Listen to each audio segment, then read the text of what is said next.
വാപ്പ മരിച്ചു പോയാൽ ഉമ്മ മരിച്ചു പോയാൽ സ്വത്ത് തർക്കമുണ്ടാവാറില്ലേ? ആ സമയത്ത് ഇളയ സഹോദരങ്ങൾ എന്ത് ചെയ്യണം?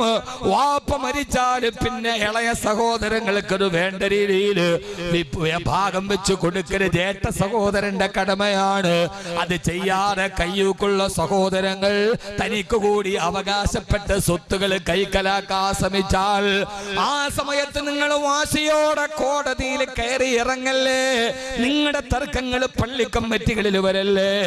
ആ സമയത്ത് അള്ളാഹുവിനെ പേടിയുണ്ടെങ്കിൽ ചേട്ട സഹോദരനെല്ലാം കവർന്നെടുക്കുകയാണോ? പറയണം, ചേട്ടാ എനിക്ക് പരാതിയില്ല, നിങ്ങൾ എന്ത് വേണമെങ്കിലും എടുത്തുകൊള്ളൂ, എനിക്ക് കിട്ടാനുള്ളത് നാളെ ഞാൻ പടച്ചറപ്പിന്റെ കോടതിയിൽ വാങ്ങിച്ചോളാം.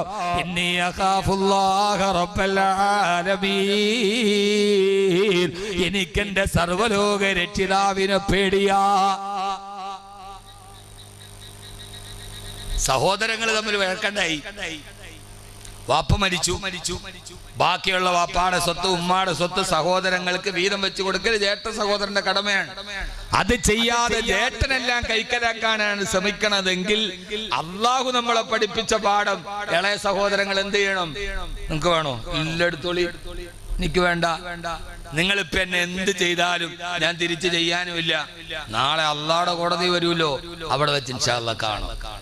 ഇതാണ് നല്ലത് എന്ന് വിശുദ്ധ ഖുർആൻ സൂറത്തുൽ മാഇദ. അള്ളാഹു മനസ്സിലാക്കാൻ പോലെ നൽകട്ടെ. അതത്ര വലിയ ദഹിച്ചില്ല എന്ന് തോന്നുന്നു. അതത്ര അങ്ങ് ദഹിച്ചില്ല എന്ന് തോന്നുന്നു ആമീൻ കേട്ടിട്ട്. ഞാൻ പറഞ്ഞത് ഖുർആൻ നമ്മളെ പഠിപ്പിച്ച പാഠമാണ്. അല്ലെങ്കിൽ പിന്നെ എന്ത് ചെയ്യണം? ചേട്ടാ എനിക്ക് വേണ്ട, നിങ്ങൾ എടുത്തോ. എന്തുകൊണ്ടെന്നറിയോ? എനിക്ക് നിങ്ങളോട് തിരിച്ചടിക്കാൻ കഴിയാത്തത് കൊണ്ടല്ല. ഞാൻ നിങ്ങളും തമ്മിൽ അങ്ങാടിയിൽ കിടന്ന് വഴക്കുണ്ടായാൽ അത് കണ്ടിട്ട് കണ്ണുനീരൊടുക്കുന്നത് എന്റെ ഉപ്പാന്റെ കണ്ണിലാണ്, എന്റെ ഉമ്മാന്റെ കണ്ണുനീരാണ് ഒടുകുക. നൊന്ത് പ്രസവിച്ച മക്കള് തമ്മിലടിക്കുന്ന ഗടി കാണുമ്പോ ഉമ്മാന്റെ ഉപ്പാന്റെ കരളാണ് പെടയാ. അതുകൊണ്ട് ഞാനില്ല, ഇവിടെ വെച്ച് തർക്കിക്കാൻ ഞാനില്ല.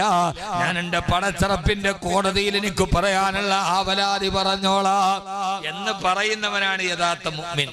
അള്ളാഹു അങ്ങനെ പറയാൻ തൗഫീക്ക് നൽകട്ടെ.